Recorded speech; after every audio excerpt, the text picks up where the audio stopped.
5, 4, 3, 2, 1. I spy with my little eye.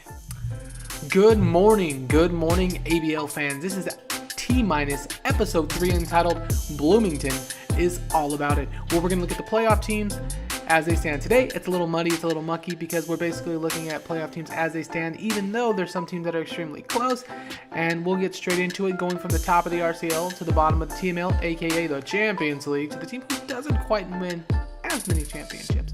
We're going to go from the top of the standings, so we're going to start with Havana, who's 26-21 versus playoff team this year, 10-3 versus Hawaii, and 0-6 versus the SoCal Republic.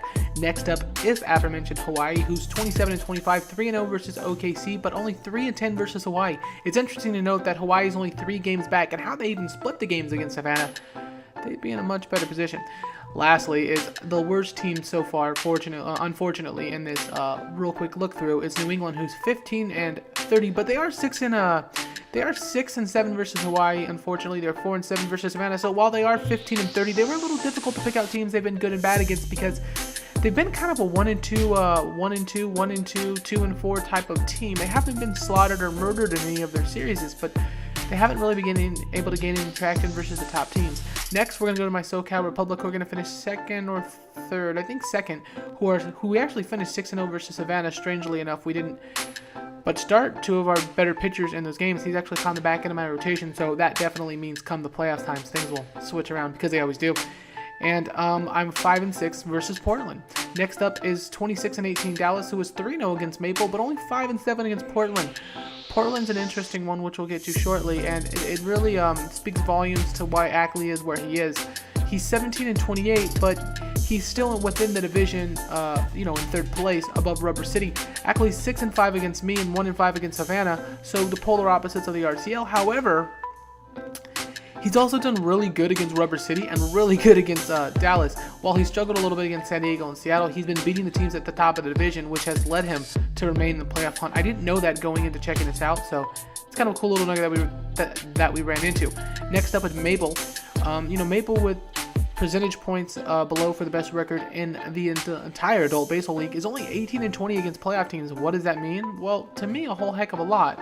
He's 2-4 versus, his best series is 4-2 versus OKC, but he's only 8-3 versus South Carolina.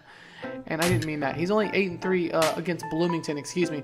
But yeah, Maple's interesting. He's only 8-20 versus playoff teams so far.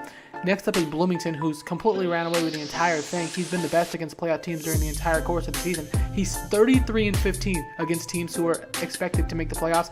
8-3 against Maple. His only blemish is 0-3 versus OKT, where he did run into the top 3 starters, and it was early in the season. South Carolina is the second worst, unfortunately, for Gary. He is 16-29 this season against playoff teams, 3-9 against Bloomington, but he is 3-3 against OKC, and he has taken down some of the top arms in the league when facing OKC. So take that for what it is. We all know South Carolina is more built for the playoffs anyways, but unfortunately, he sits at 16-29 so far this season. Next up, we're going to go ahead to the last division, the Sparky division, which is the TML division that actually owns championships. That's for you, Tim. Oklahoma City is 26-25 on the season, 8-4 against Mile High, which was his best series, and he's only 2-4 against Maple. Small nugget for you again, Tim. He's 9-2 against you. He's pretty much single-handedly removed you from the playoff race, within your division, of course.